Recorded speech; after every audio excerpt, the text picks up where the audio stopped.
everybody out there in YouTube land. So, we finally got some snow.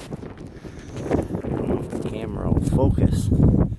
It's cloudy all day, so our solar lights are not working. I'll have to get the snow all off of them. So, we're going to come out and check on the boiler. See, what are we at here? 183.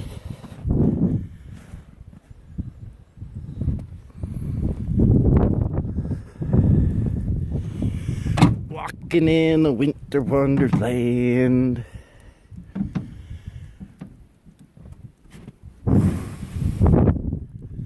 So there's still a pretty good, let's see if we can get it,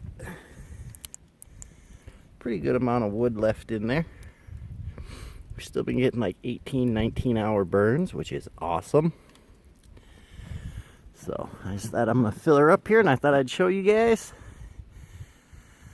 Going out to check the boiler after the big snowstorm.